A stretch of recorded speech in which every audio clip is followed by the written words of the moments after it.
আজ আমরা শিখব সপ্তম শ্রেণীর সূচকের গল্প। এই অধ্যায়ের একটা একক কাজ, সেটা তোমাদের বইয়ের পেজটা হচ্ছে 24। এখানে বলা আছে একটি ক্রেডিট কার্ড দেওয়া আছে, সেই ক্রেডিট কার্ডের পিন ভুলে যাওয়া হয়েছে, সেই পিন কত হলে সেই ক্রেডিট কার্ডটা খুলবে। প্রথমেই দেখি এখানে আছে 342 ইন্টু 342, অর্থাৎ আমাদের সূচকের গুণ।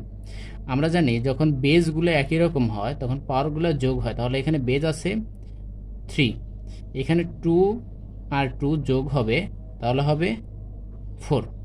এরপরে যদি আসি, এখানে আছে 4 to the power 3 divided by 4 to the power 0, অর্থাৎ এখানে হবে সূচকের ভাগের নিয়ম। তাহলে সূচকের ভাগের নিয়ম বেস আমরা লিখব আগে প্রথমে 4। এখন হচ্ছে পাওয়ারগুলো বিয়োগ হবে, 4 পাওয়ার 3 মাইনাস 0, তাহলে 3 মাইনাস 0 হচ্ছে 3। এরপর আরেকটা দেওয়া আছে হচ্ছে 8 to the power 3 into 8 to the power 0। আমরা জানি কোনো কিছুর পাওয়ার 0 মানে সেটার মান হচ্ছে 1, অর্থাৎ 1-এর সাথে 4 to the power 8 to the power 3 গুণ করলে হয় 8 টু দি পাওয়ার 3।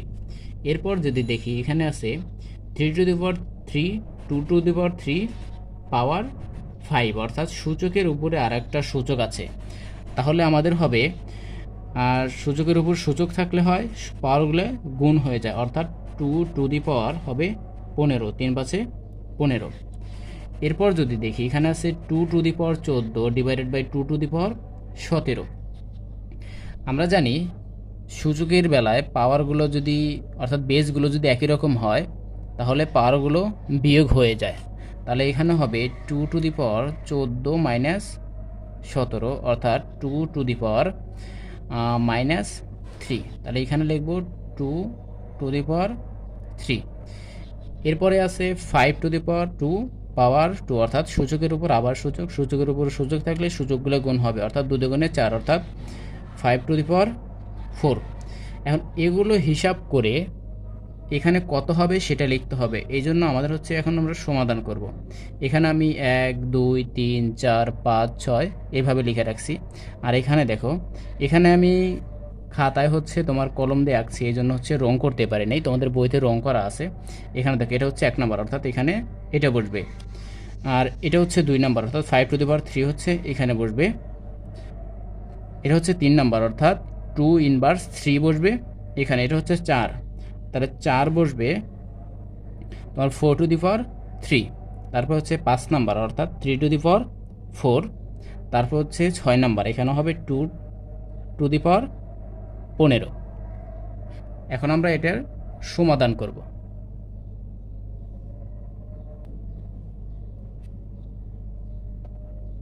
এখন দেখো আমরা সমাধান করব। প্রথম এই ঘরে হবে 1 নাম্বার এটা, অর্থাৎ 5 to the power 4 plus 8 to the power 3 এই ঘরে হবে, আর এই ঘরে হবে গুণ 2 ইনভার্স 3 প্লাস এই প্লাস, আর 4 নম্বরে হবে 4 টু দি পাওয়ার 3 মাইনাস, 5 নম্বরে হবে minus 3 two the power 4 plus শেষে হবে 2 টু দি পাওয়ার 15। এখন 5 টু দি পাওয়ার 4কে যদি আমরা, অর্থাৎ 5কে যদি 4 বার গুণ করি তাহলে হয় 625। আর আমরা 8 টু দি পাওয়ার 3কে লিখতে পারি, 8কে লিখতে পারি 2 power 3 power 3 into 2 inverse 3 plus 4 to the power 3কে গুণ করলে হয় 64 মাইনাস 3 টু দি পাওয়ার 4কে, অর্থাৎ 3কে 4 বার গুণ করলে হয় 81 প্লাস 2 টু দি পাওয়ার 15কে যদি গুণ করি তাহলে হয় 32,768। আমরা এখানে লিখলাম 625 যোগ, এখন 2 টু দি পাওয়ার 3 পাওয়ার 3, অর্থাৎ 3 3 9 ইন্টু 2 ইনভার্স 3 প্লাস 64 81 এখানে যা আছে তাই লিখলাম, এটাকে ঠিক রাখলাম। এখন সূচকের বেলায় দেখো এখানে বেসগুলো আমাদের একই রকম আছে, অর্থাৎ পাওয়ারগুলো কী হবে গুণে বেলা যোগ হয়, অর্থাৎ 9 প্লাস মাইনাস 3, অর্থাৎ -3, এটা ঠিক থাকবে। এখন যদি আমরা সাধারণত ক্যালকুলেশন করি তাহলে আমাদের অ্যান্সার আসছে 33,440, অর্থাৎ আমাদের কার্ডের পিন হবে 33,440।